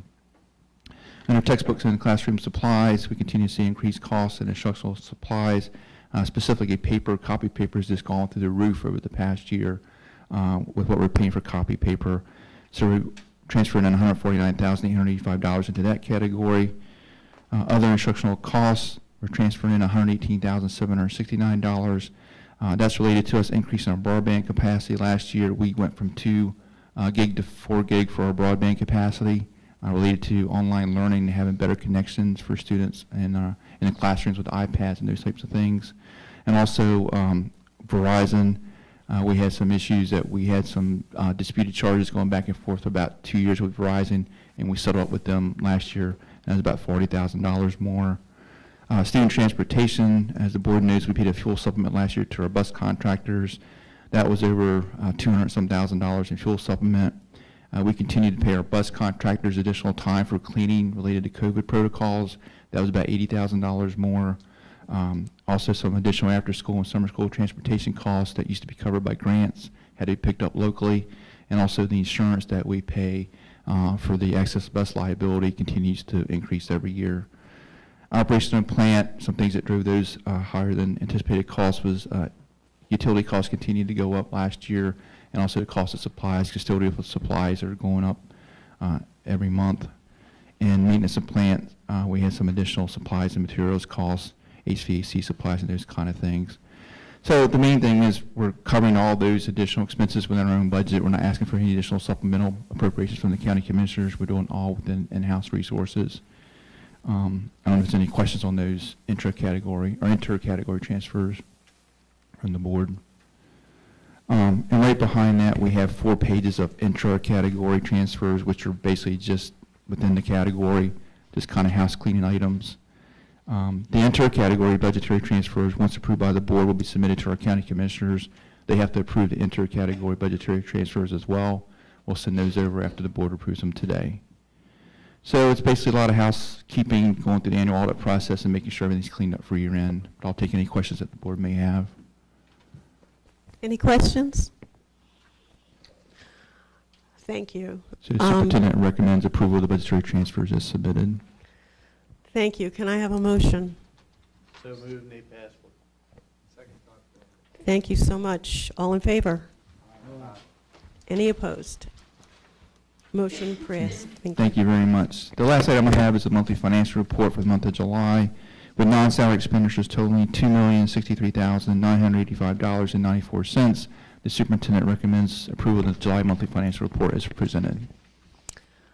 Thank you. Can I have a motion? Donna Smart. Thank you. Second. Second thought. Thank you. All in favor? Any opposed? Motion passed. Thank you. That concludes fiscal operations.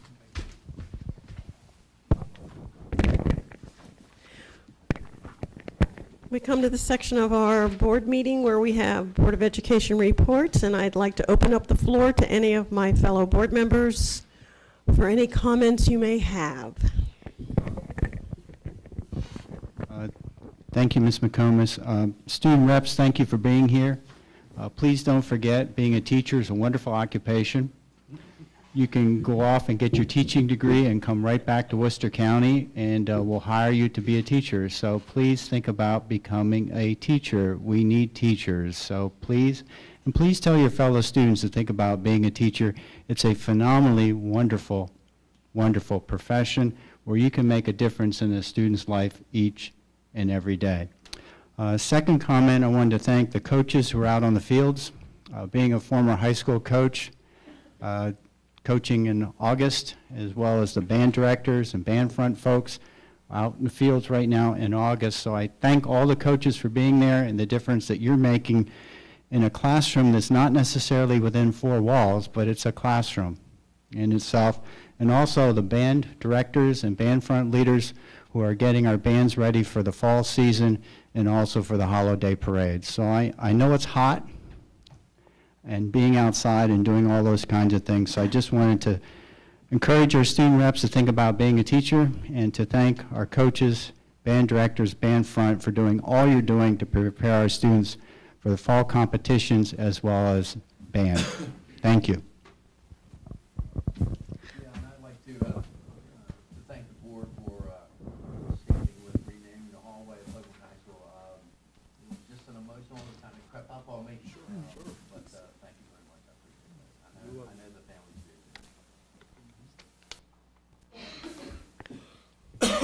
Thank you both. Any other comments? Okay. Our upcoming board meeting will be held Tuesday, September 20th, 2022 in the boardroom right here. Open session will begin at 10 a.m. to immediately consider voting to convene into closed session. Under general provisions, Article 3305B of the Annotated Code of Maryland. The board will reconvene in open session at 12:30. Board meeting information is posted on our website, www.worcesterk12.org, located under Board Meeting Board Docs. Mr. Taylor, you have some informational items here. Yes, just a few. I'll refer to your packet so that I don't have to be redundant in going over them all. Again, August the 30th, 2 weeks from today, we'll be celebrating a kickoff at the Ocean City Convention Center.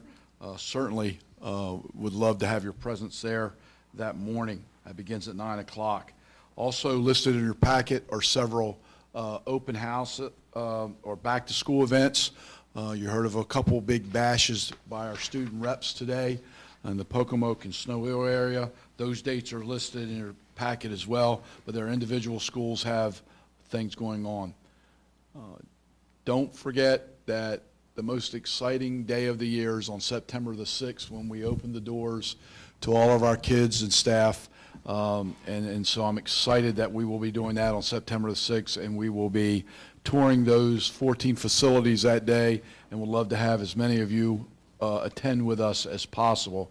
You received a schedule earlier today, and if you will, a reminder to please let my assistant, Ms. Dawn Peterson, know of your availability, so we will provide transportation with the executive team.